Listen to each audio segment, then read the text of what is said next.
A public hearing, first of all. It is on the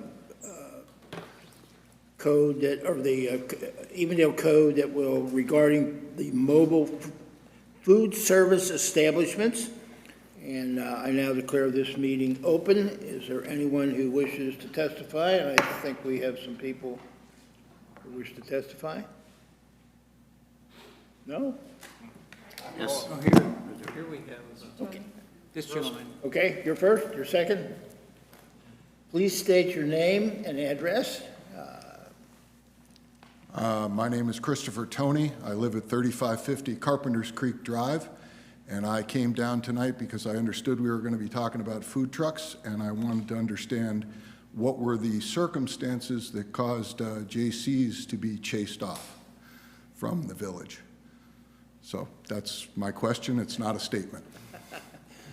Well, I think the situation was that he exceeded the time that he was allowed to be on the premises, as I understand it. I think, Mark, can you elucidate it?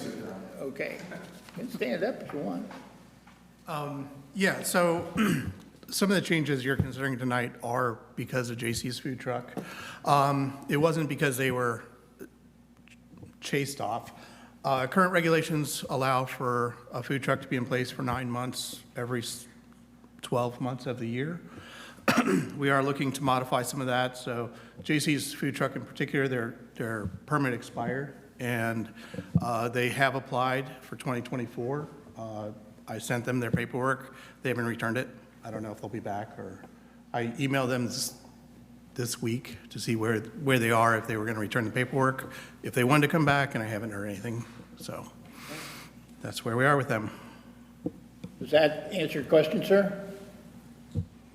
Partially. I didn't know that there was a limit to how long somebody could be here. I'm curious about why that limit was imposed or how that came to be. That limit has been a long time in place, as I understand it. It's been several years. Yeah, so that limit was put in place. Our first food truck regulations were put in place in December of 2016. We haven't changed them since. In general, they're a standalone food truck similar to that is permitted to be in its same spot, returning every day for 9 months, every 12-month period. They're only allowed to be on site for 16 hours per day, and I forget what the other one was, but those were the limits. And they have to move every day. Yeah, move every from day. that location every Right. day. Some of these changes did revolve around the need for stricter code enforcement. The 16-hour time window didn't really allow us to accurately track when they came and went. They could leave in the middle of the night and load up or restock their truck and come back, and we may never even notice. So some of the changes we are proposing is restricting that time to 6 months from 9 months, and reducing the number of hours from 16 hours to 10 hours. From a user standpoint, for those who enjoy the truck, they shouldn't see any difference. As we went through this process, we had, I think, 4 planning commission meetings. We had input from a bunch of residents, the planning commission themselves, and the owner of JC's Taco Truck was here for all 4 meetings. As we talked about that reduction of time, he did specify that the 6 months is probably the minimum they could do, although they are a mobile food truck. Having that consistency in one spot is important for them to establish to be an established business, to build a following, that sort of thing. So that's why we landed on the 6 months per year as a seasonal food truck. 10 hours a day, they were fine with. We did include that we want to specify the hours of time sometime between 9 a.m. and 9 p.m. We picked that 12-hour time frame so that, if we had a breakfast truck or a taco truck, we could accommodate them on the longer term basis. But that 10 hours would be any time between those. So that's kind of the summary of the changes that we're proposing tonight. Thank you. So hopefully from a user standpoint, if we have the trucks, people who enjoy them won't notice a change, but we'll be able to regulate them a little better. You'll be able to know when they come and when they have to go. Yeah, Am I correct? we'll require them to submit a time saying we're going to be here from this time to this time. It has to be between that 9 a.m. and 9 p.m. Can't be outside of that, and we can easily check to see if they're there and if they're moving. Food trucks are a difficult thing. Some people love them, some people hate them. It all depends your point of view, whether you like them or not. So, if there's any other questions? Mr. Lohmeyer?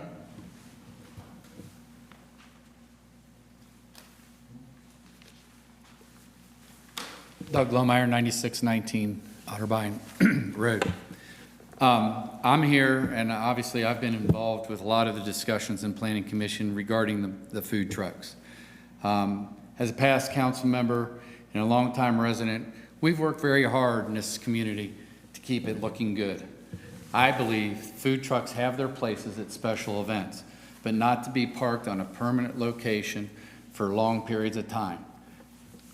Mark admitted that enforcement of our current ordinance is a problem. I still don't think the proposed ordinance goes far enough because of how they'll be required to go down and enforce it. I think it needs to be much more strict on the time and the length of time. I believe that we don't need these things parked on different businesses throughout the village. There is no limit on how many trucks can come into the village and pull a permit. So theoretically, we could have one parked at the Marathon Station, Sports Plus, any business up and down Reading Road. Now, is that what, I'll ask council, is that what you want Evendale's main corridor to have? Multiple trucks out there? I'm not in support of getting rid of them completely, but I think we need to limit them more. So that's how I feel about it. Any questions? Yes, sir. Could I ask a follow-on question? Sure. How many applications have we had for food trucks in the past year? Let's stand up. Two. Two. Okay. 2 in the 2 years. In the 2 years that we've been here. But that does What- not, what- with the uptick in all these, it does not limit that. We have to plan for tomorrow. And there's also a special permit for one-time trucks, am I correct? Yes. For example, 4th of July, we use food trucks extensively. And I believe then you can have more than one, and you can have them for a day, is that correct? Yeah, one of the other issues we identified was the way we issue permits for food trucks. We had one permit for every kind of use, for every food truck, including the long-term, including the festivals, things like that. So we proposed to have kind of two categories. One is the season, one single-use festival, and those would be characterized by, you know, a truck that's tied to a weekend event, a holiday. You could see multiple trucks on one permit or on one parcel. They stay there 24/7 during the event itself. So we wanted to approve those under our existing special use application. The reason for that is our current code says that more than one food truck per parcel has to be approved by Planning Commission. So that's kind of daunting for someone planning an event to plan around Planning Commission schedule. So the approval would then, we've switched that through the special use application.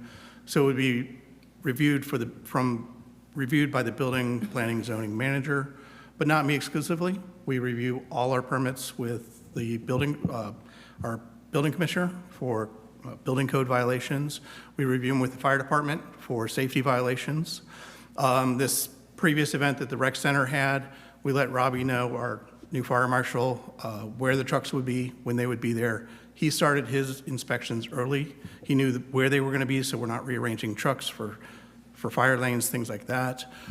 So it just streamlined the process incredibly. He was able to come in the day of the event, just kind of look at the trucks, say, yep, we're good to go, do his final reviews for each of the trucks, and it went very quickly. We also have several businesses in the village that like to have food trucks for a day. They'll bring them in for lunch or something like that, have the luncheon at their place, and then they're gone. We wanted to accommodate them as well. We like to keep our...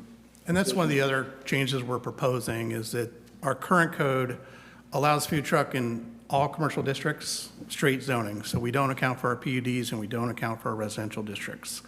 Now, not saying we want food trucks all up and down our residential corridors, but there may be an event where one of our residents or a street wants to have a block party, bring in a food truck. It's not unheard of. This allows them to do that, but we still restrict it. We can't have the seasonal use, or seasonal use trucks in our residential neighborhoods. Our PUD language, some of it does address food trucks. Some of the specific PUDs, they address food trucks. Some of them don't. So currently, they're not permitted in all of our PUD districts. So this kind of cleans that up. If they're not permitted if they're not addressed in the PUD language, they can be covered under this new proposed language. My theory on this is we're going to try it and see how it works out for all the concern, for the food trucks, for the village, and so forth. And if it doesn't work out, then we'll be back with another proposal. Quick question for you. How would you like to handle this? Because there's a lot more to be said in terms of the context from Planning Commission. I was going to wait until the ordinance was brought forward to discuss it. If you would like to discuss it now. I think you ought to discuss it now. Let's talk a little bit about this, because the mayor's exactly right. This is very much a pro and con. There are people who have strong feelings about the aesthetics of it and the use of it. There's people who really, really like having the use of it and the additional dining opportunities, I'll put it like that. Planning Commission went through this for 3 or 4 months. I appreciate Doug showing up. The owner of JC showed up also, was incredibly helpful in helping us understand how the food truck business works and if they're going to do this and the village looks at it as an amenity, what they're going to need. Doug was incredibly eloquent about what he thought the shortcomings of what we did as a village and how we managed it. So a couple of things off the front. As a preamble, we said, look, whatever we pass needs to be enforceable.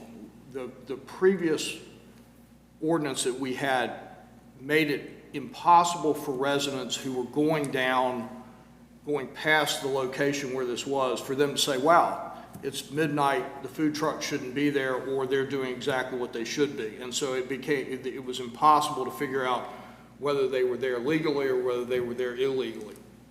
The second piece of it was, what kind of permit would you like to get? The Planning Commission turned down a year-long conditional permit that would have allowed would have allowed food trucks to stay permanently, but would have given Planning Commission the ability to put in things like shielding and fencing and things that would have made it look nicer.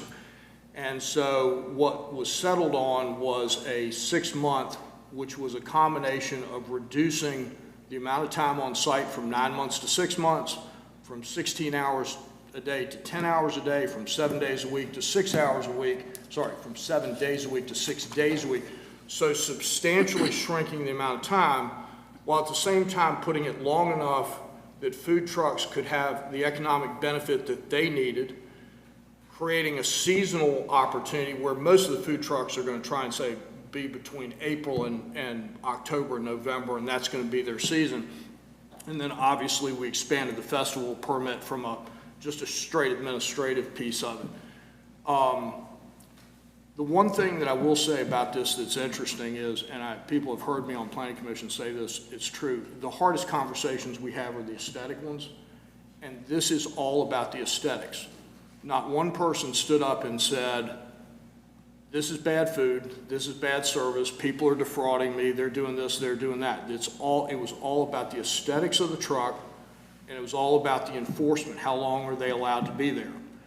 And so what this is it is a good compromise to modify what is already there. Remember, this was passed in 2016 originally as a way to allow Menards to have a seasonal vendor on site for promotional activity, and to allow Kinetic Vision and some of the local businesses to have food trucks during lunch. That was it. That was as far as it went. Since then, food trucks have exploded. one former councilman came back and said, I just came back from Hilton Head, here's a mall that's nothing but food trucks. And so the way the next generation views this and the way that other people view this as a way of a dining opportunity is different than we did traditionally. And so this is a way of saying, okay, this is where we were, this is where we can move forward to, this is a good thing to try out, and then to look forward in another 2 or 3 years and say, okay, is this working or not? How do we, and so you see this as a way of trying to modify this in a sensible way towards something. And so what you're looking at in an ordinance is a middle ground. It's not everything of, we're going to do this all year, and it's not nothing. I know there are people, both on council and other places, that would like this to be more limited. The food truck economics of it don't make it possible. And so if you limit it in the way that people suggested to us, basically it amounts to a ban, because the economics of why you place a truck there and why they do it will have them move other places. And so that's kind of the background to it. Again, a lot of people bringing up a lot of good points on both sides of this, but that's kind of how we got to where we were. So if anybody has any questions, we'll be more than happy to. And I think aesthetics play a big part in it. For my concern, I think they should all be pink and set a parking place and so forth and so on, but you don't win them all. That's what I think. But they paint them loud colors, and that's on purpose, so they draw a crowd to them and people know what they are. So we're going to try this and see what it works. Any other thoughts? Okay, that will be the extent of the public hearing, and we will now go to our council meeting, and we'll begin with the Pledge of Allegiance to the flag.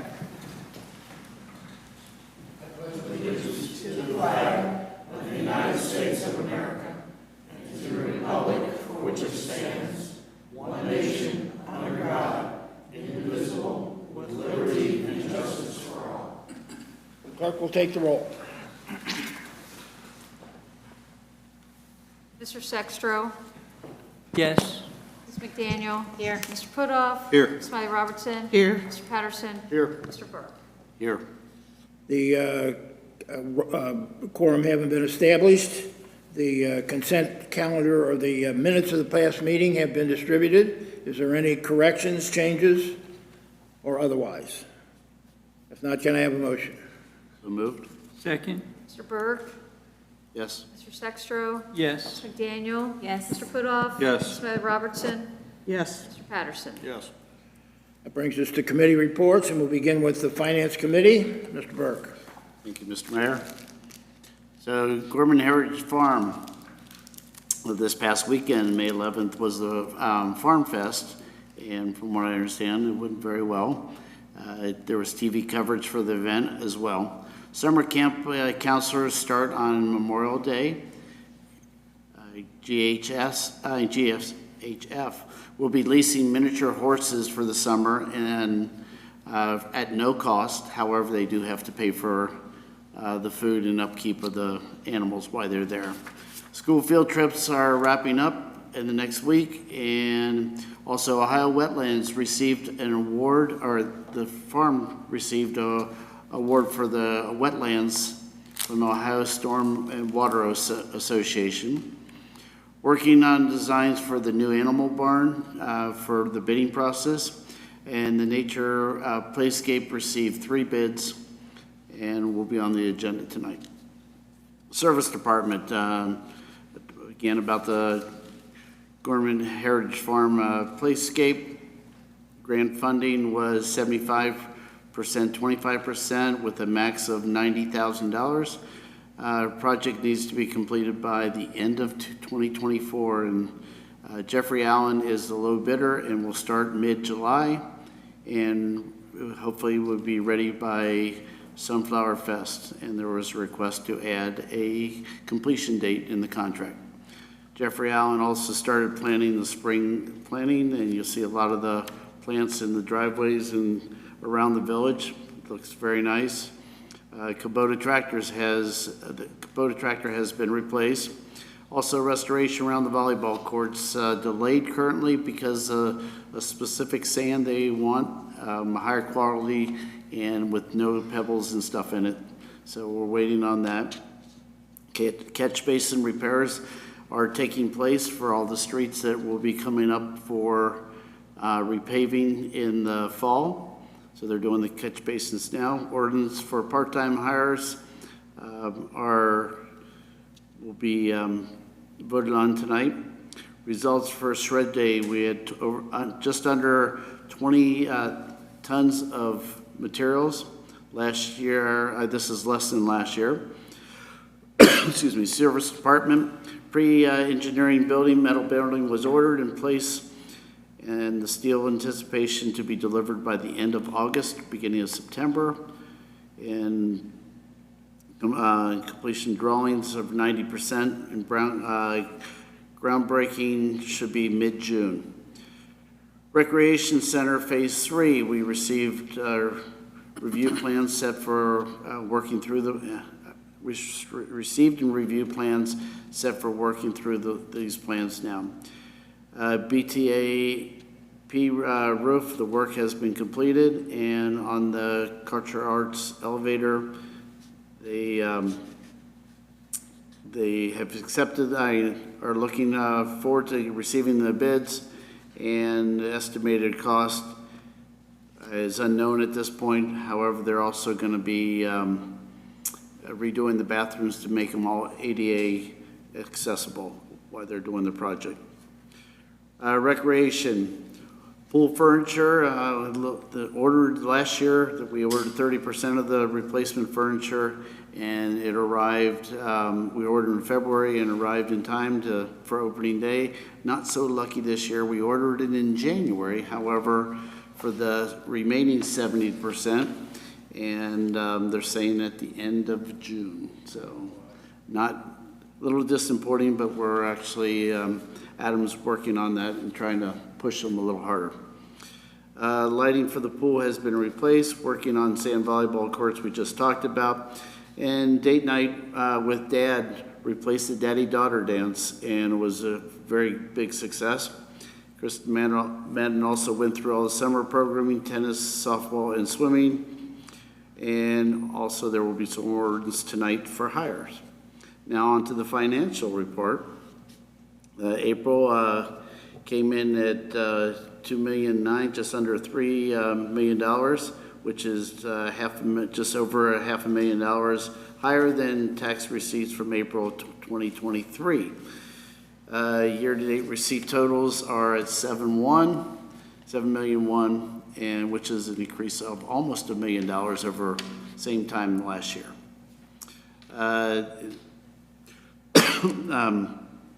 Total receipts exceed the expenditures in April by over $2 million, not including TIF.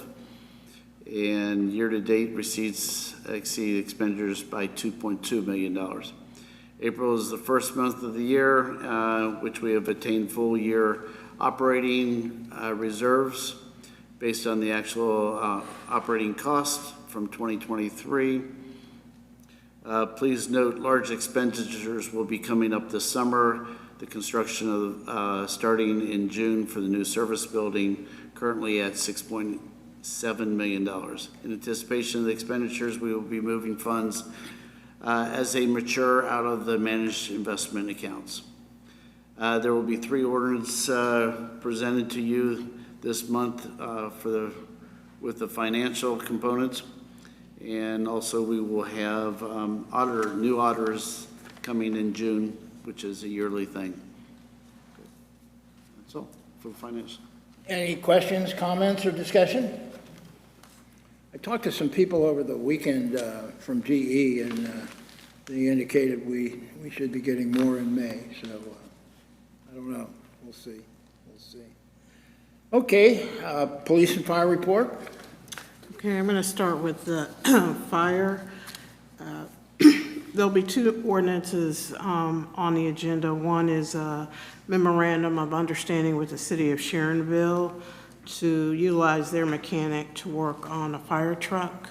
This we think will save us money and hopefully repair scheduling issues which had become problematic with the vendors that we're using.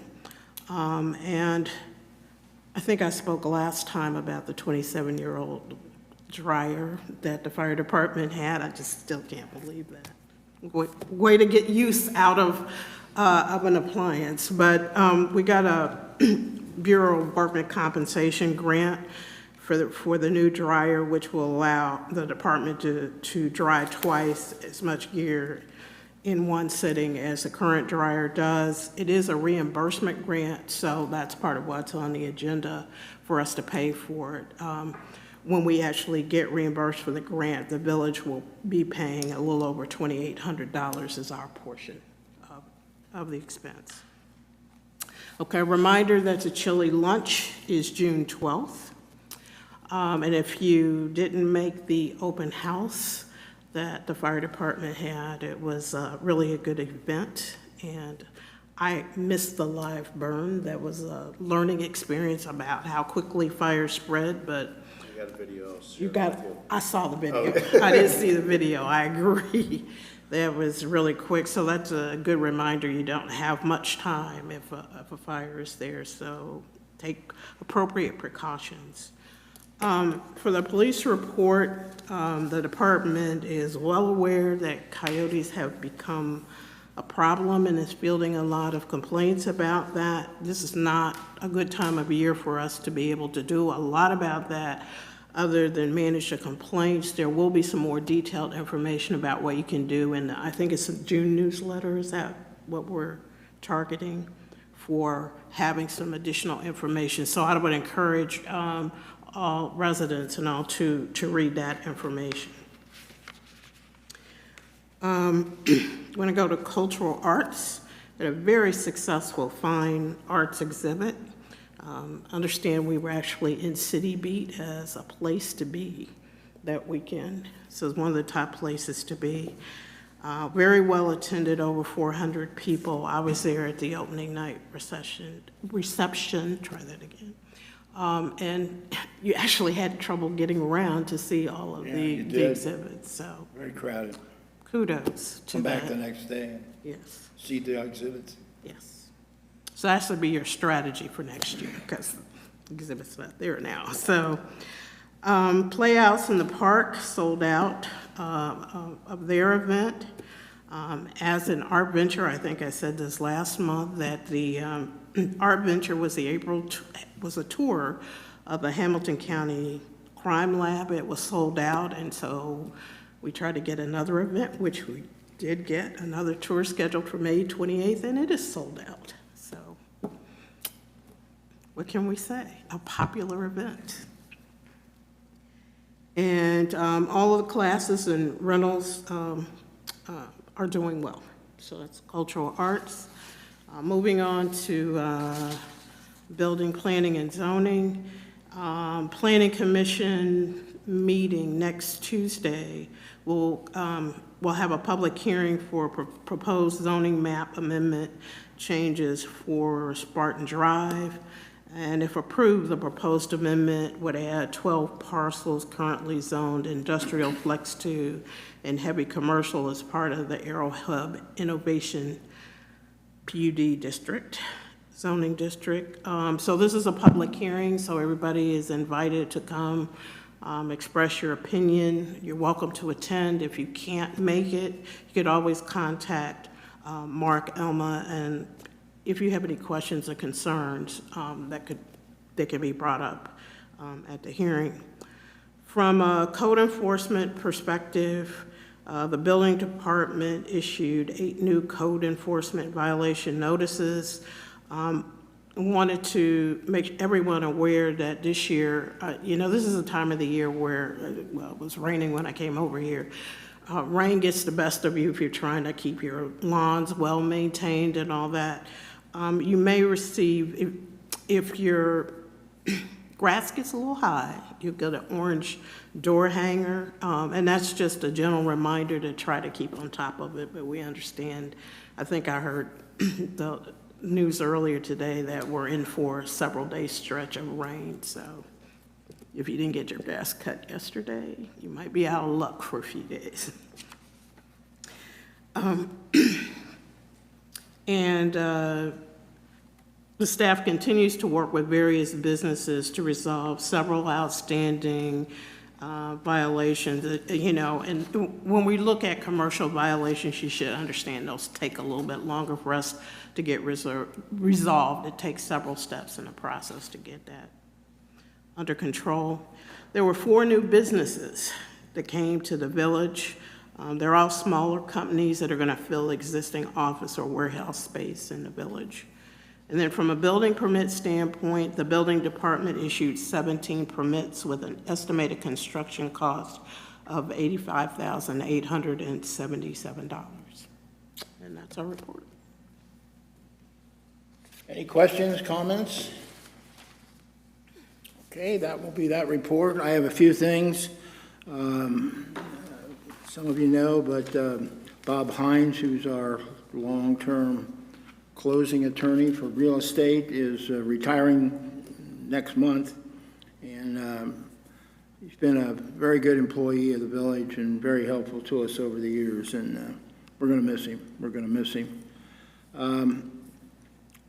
The coyotes are still around. I've talked to the chief and I've talked to Officer Falaci. Really, there's not a lot we can do about them. If you put out baited traps, then you run the risk of them getting, or the dogs or the deer or other animals getting into the traps, and we're not really in a position to shoot them, not really safe. They're working on some solutions, but there's not a lot that we can do about them. If you come upon a coyote, please tell me, the thing to do is wave your arms, shout, yell, scream, make as much noise as you can, and hopefully they'll go. Be very careful of your children. Very careful of your children, especially young children, and very careful of pets, especially little pets. It can be a disaster for them.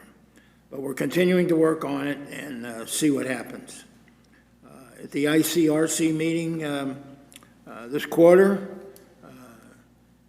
we found out that they had a bank account of $661,000 and it's all in a checking account, which doesn't make a lot of sense to me, but we're working on that with ICRC. This year is, or next year is the 250th birthday of the state of Ohio. As I announced last month, we would like to be part of some festivities. If anybody is interested in heading up that possibility, please let me know, and rather sooner than later. On Saturday, from 9 to 1, we're going to have a distinguished visitor. Former Governor Bob Taft and his wife Hope are going to canoe on the river. They're starting up at what is it, Twin Peaks or at the headwaters up there. Twin Creeks Preserve, and they're going to canoe all the way down to the Acres. So we'll get a little publicity out of that, and maybe a nice time, and I'll come out with an old friend of mine, say hello to him, and I'll probably stop by on Saturday. Just, 9 to 1. And also, we've been alerted by our councilperson that canoes and conversations will occur on June the 1st, and anyone who wants to participate, to attend, is welcome to sign up, and it will occur from about in the morning until about 11 or 11:30 in the afternoon. And it'll be all kinds of things, canoeing, bicycle riding, different stuff that will occur. And I've been to several of them, and it's a fun time. It's a fun time. If you're interested, you're interested. And that's my report. Any questions, comments? All right, let's move then to the ordinances we have tonight. And we'll begin with the first ordinance is ordinance 24-15. It's for a second and third reading, and I ask permission to read it by title only. So moved. Second. Mr. Sextro. Yes. Mr. Patterson. Yes. Mr. Putoff. Yes. Mr. McDaniel. Yes. Mr. Burke. Yes. Ms. Smiley Robertson. Yes. An ordinance amending Schedule 1268.03 and Section 1268.03-I, close parentheses, of the Evendale Code of Ordinances regarding mobile food service establishments and declaring it as an emergency. Can I have a motion to suspend the second and third reading of the ordinance? So moved. Second. Mr. Patterson. Yes. Mr. Putoff. Yes. Mr. Sextro. Yes. Mr. McDaniel. Yes. Mr. Burke. Yes. Ms. Smiley Robertson. Yes. Now can I have a motion to adopt the ordinance, the emergency clause of the ordinance? So moved. Second. Mr. Burke. Yes. Mr. Putoff. Yes. Mr. Sextro. Yes. Ms. McDaniel. Yes. Ms. Smiley Robertson. Yes. Mr. Patterson. Yes. Now I need a motion to adopt the ordinance as an emergency. So moved. Second. Mr. Sextro. Yes. Ms. McDaniel. Yes. Mr. Putoff. Yes. Mr. Burke. Yes. Ms. Smiley Robertson. Yes. Mr. Patterson. Yes. I now declare ordinance 24-15 adopted as an emergency.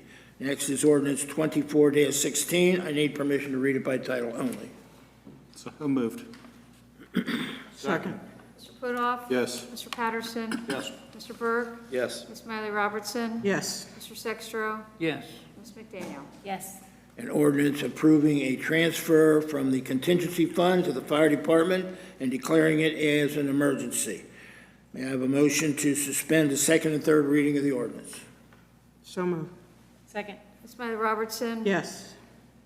Ms. McDaniel. Yes. Mr. Sextro. Yes. Mr. Putoff. Yes. Mr. Burke. Yes. Mr. Patterson. Yes. Now I need a motion to adopt the emergency clause of the ordinance. So moved. Second. Ms. Smiley Robertson. Yes. Mr. Sextro. Yes. Mr. Putoff. Yes. Ms. McDaniel. Yes. Mr. Burke. Yes. Mr. Patterson. Yes. Now I need a motion to adopt the ordinance as an emergency. So moved. Second. Mr. Burke. Yes. Mr. Sextro. Yes. Mr. Putoff. Yes. Ms. McDaniel. Yes. Ms. Smiley Robertson. Yes. Mr. Patterson. Yes. I now declare ordinance 24-16 adopted as an emergency. Next is ordinance 24-17. I'd like permission to read it by title only. So moved. Second. Mr. Patterson. Yes. Mr. Putoff. Yes. Mr. Sextro. Yes. Ms. McDaniel. Yes. Mr. Burke. Yes. Ms. Smiley Robertson. Yes. An ordinance approving a transfer from the contingency fund to the administration department and declaring it as an emergency. May I have a motion to suspend the second and third reading of the ordinance? So moved. Second. Mr. Burke. Yes. Mr. Sextro. Yes. Mr. Putoff. Yes. Ms. McDaniel. Yes. Smiley Robertson. Yes. Mr. Patterson. Yes. May I have a motion to adopt the emergency clause of the ordinance? So moved. Second. Mr. Burke. Yes. Mr. Patterson. Yes. Smiley Robertson. Yes. Mr. Sextro. Yes. Mr. Putoff. Yes. Ms. McDaniel. Yes. Now I need a motion to adopt the ordinance as an emergency. So moved. Second. Mr. Putoff. Yes. Mr. Sextro. Yes. Ms. McDaniel. Yes. Mr. Burke. Yes. Smiley Robertson. Yes. Mr. Patterson. Yes. I now declare ordinance 24-17 adopted as an emergency. Next is, Mr. Mayor, before we get to 2418, we're going to need to modify the wording of the language, if I could. So if I can offer an amendment, for those of you on council, this is, instead of, this is in 24-18. this is 2418, I think instead we of, should read the ordinance first and then move to amend. Either way, it's fine. you're up. Let's read it first and then amend. Okay. Ordinance 24-18, I'd like permission to read it by title only. So moved. Second. Mr. Patterson. Yes. Mr. Sextro. Yes. Mr. Putoff. Yes. Ms. McDaniel. Yes. Mr. Burke. Yes. Ms. Smiley Robertson. Yes. An ordinance authorizing the mayor to ratify a contract to purchase real estate between WMI Inc. and Ohio for-profit Corporation in the village of Evendale. And that will be the first reading. Recognize Mr. Patterson for purpose of a motion. Just a motion, for purposes of council, the ordinance, the contract is not being ratified. We're authorizing the mayor to negotiate a contract with WMI, so just the language needs to be changed.